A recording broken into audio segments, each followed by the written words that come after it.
रामलला की जन्मभूमि हम सब हिंदुओं के लिए बहुत ही पवित्र स्थली है और मैं वहाँ दर्शन करने से अपने आप को रोक नहीं पाई, लेकिन वहाँ जाने का विरोध इस कदर मुझे सहना पड़ेगा, मैंने अपने जीवन में कभी नहीं सोचा था। मेरे साथ छत्तीसगढ़ प्रदेश कांग्रेस कार्यालय में अभद्रता हुई, मुझे वहाँ पे धक्का मुक्की करी गई, कमरे में बंद कर दिया गया, लेकिन मेरे साथ न्याय नहीं हुआ। मैं चीख चीख कर गुहार करती रही, छोटे से लेकर सबसे बड़े शीर्ष नेतृत्व तक गुहार करती रही, लेकिन मुझे न्याय नहीं मिला। न्याय की लड़ाई लड़ रही हूँ और मेरी लड़ाई कायम रहेगी।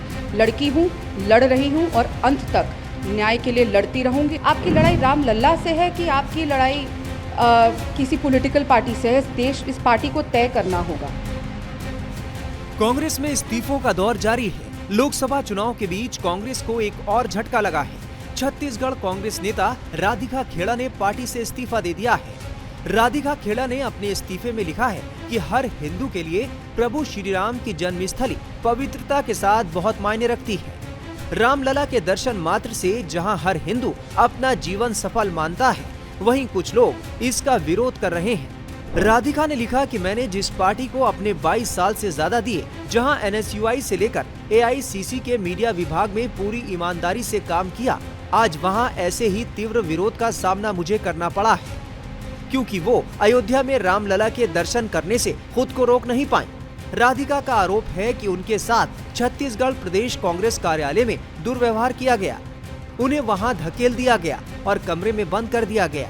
वो छोटे से लेकर बड़े से बड़े नेतृत्व तक चीखती चिल्लाती रही, लेकिन उन्हें न्याय नहीं मिला और आखिरकार उन्होंने अपने पार्टी पद और प्राथमिक सदस्यता से इस्तीफा दे दिया। आदिकाल से लेकर आज तक ये सत्य है, कटु सत्य है कि जब जब किसी ने धर्म का साथ दिया है तो उसका विरोध हुआ है।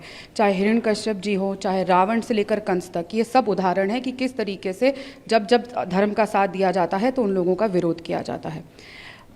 श्री अयोध्या धाम रामलला की जन्मभूमि हम सब हिंदुओं के लिए बहुत ही पवित्र स्थली है और मैं वहाँ दर्शन करने से अपने आप को रोक नहीं पाई, लेकिन वहाँ जाने का विरोध इस कदर मुझे सहना पड़ेगा, मैंने अपने जीवन में कभी नहीं सोचा था। मेरे साथ छत्तीसगढ़ प्रदेश कांग्रेस कार्यालय में अभद्रता हुई, मुझे वहाँ पे धक्का मुक्की करी गई, कमरे में बंद कर दिया गया, लेकिन मेरे साथ न्याय नहीं हुआ। मैं चीख चीख कर गुहार करती रही, छोटे से लेकर सबसे बड़े शीर्ष नेतृत्व तक गुहार करती रही, लेकिन मुझे न्याय नहीं मिला। और सिर्फ इसलिए नहीं मिला क्योंकि मैं राम मंदिर होकर आई, मैं रामलला के दर्शन कर कर आई और मैं अपने आप को इस बात से रोक नहीं पाई। जिस दिन से 25 अप्रैल को मैं रामलला के दर्शन करते आई हूँ, मुझे निरंतर विरोध का सामना करना पड़ रहा है पार्टी से, और वो विरोध अब मुझे न्याय के हक से दूर कर देगा और मुझे न्याय नहीं दिया जाएगा। ऐसा होगा, प्रभु श्री राम के दर्शन करने के लिए इस तरीके के मेरे साथ व्यवहार और बर्ताव किया जाएगा, मैंने नहीं सोचा था।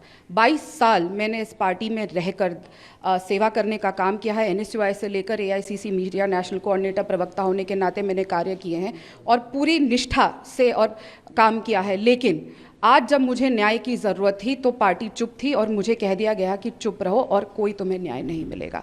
तो बहुत दुख के साथ, बहुत पीड़ा के साथ आज मुझे अपने पार्टी पद से, प्राथमिक सदस्यता से मैंने इस्तीफा दिया है, लेकिन मुझे पूरा यकीन है कि रामलला मुझे न्याय ज़रूर देगा। राधिका ने अपने इस्तीफे में लिखा है कि उन्होंने हमेशा दूसरों के न्याय के लिए हर मंच से लड़ाई लड़ी, लेकिन जब स्वयं के न्याय की बात आई तो पार्टी में उन्होंने खुद को हारा हुआ पाया। हालांकि उन्होंने विश्वास जताया कि रामलला उन्हें न्याय जरूर देंगे। लड़ रही हूँ और अंत तक न्याय के लिए लड़ती रहूंगी और मुझे रामलला में पूरा विश्वास है कि जिनके यहाँ मैं दर्शन करके आई हूँ और उसके बाद मेरे साथ जो ऐसी चीज़ हुई है वो ही मेरा साथ देके मुझे न्याय दिलवाएंगे। इलेक्शन को लेकर आपने कहा, कल लवली जी ने भी बीजेपी ज्वाइन की, उन्होंने बड़े आरोप पहले लगाए थे गंभीर कि उनकी पार्टी में उनकी नहीं सुनी गई है, टिकट जो बंटवारा हुआ वो नहीं सुना गया है, लगता है और भी कुछ कमियां हैं पार्टी में। देखिए, मैं इतना जानती हूँ कि पार्टी जैसा कहती रही मैं वैसा करती रही, मैंने कभी भी पार्टी लाइन क्रॉस नहीं करी, पूरी निष्ठा से, पूरी ईमानदारी से मैंने काम किया है। अभी भी मैं पिछले 1 महीने से छत्तीसगढ़ में थी, लेकिन जब हम दिन रात इस पार्टी के लिए काम करते हैं, न्याय की लड़ाई लड़ते हैं और जब हमारे साथ ऐसी घटना होती है जैसा मेरे साथ हुआ, मैं चीखती चिल्लाती, जो हमारा मंदिर है वहाँ से भागी और फिर भी न्याय नहीं मिला और सब ने मुझे चुप करने को कह दिया गया, सिर्फ इसीलिए क्योंकि मैं प्रभु श्री राम के दर्शन करके आई हूँ।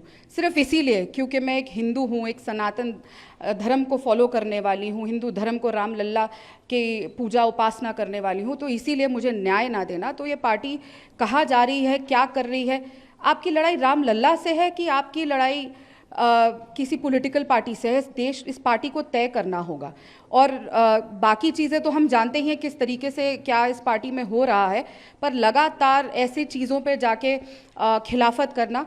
और मुद्दा ये नहीं है कि चुनाव है क्या है, मुद्दा ये है कि प्रभु श्री राम जो सबके आराध्य है, पूरा देश पूरे विश्व में खुशी है राम मंदिर की, लेकिन उसकी वजह से कि जो राम जी की उपासना करते हैं उनके साथ ऐसी अभद्रता करना और फिर न्याय ना देना, इससे बड़ा पाप नहीं हो सकता। आपके द्वारा भी आपका इस्तीफा स्वीकार कर लिया गया? मैंने अपना इस्तीफा भेज दिया है। मैंने 6 दिन इंतज़ार किया, न्याय की गुहार करी, मुझे लगातार बोल दिया गया इंतज़ार करो, चुनाव है, रहन दो, भूल जाओ।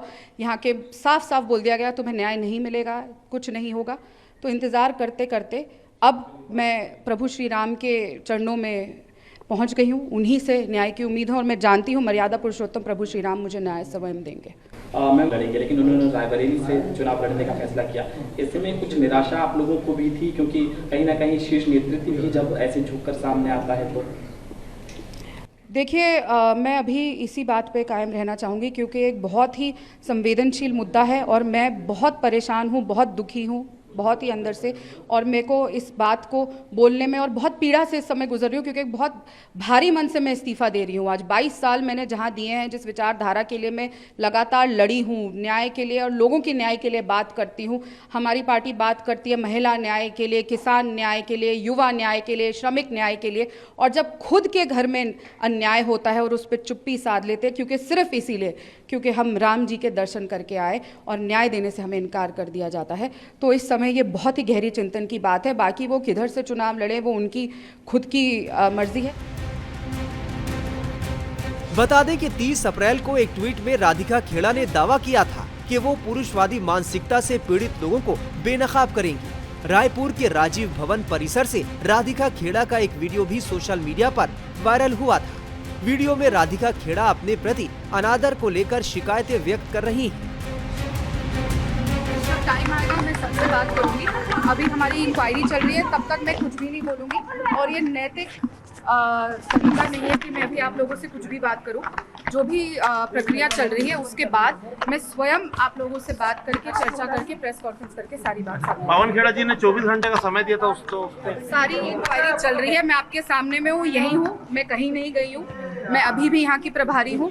तो जैसे ही जो सब प्रक्रिया होगी हम आपसे बात करेंगे, मैं पक्का बात करूँगी। मैंने अध्यक्ष जी से बात करने आई थी, मेरी उनसे बात हो गई है, इलेक्शन का समय है, हम काम कर रहे हैं। जैसे ही आगे बात होगी मैं आप सबको बिल्कुल बताऊंगी, मैं मीडिया के किसी सवाल से भागूंगी।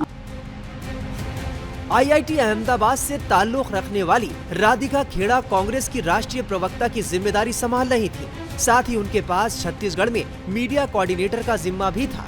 उन्होंने कांग्रेस के टिकट पर दिल्ली के जनकपुरी सीट से पिछला विधानसभा चुनाव लड़ा था, लेकिन वो आप उम्मीदवार से हार गई थी। टाइम्स नाउ नव भारत डिजिटल की रिपोर्ट।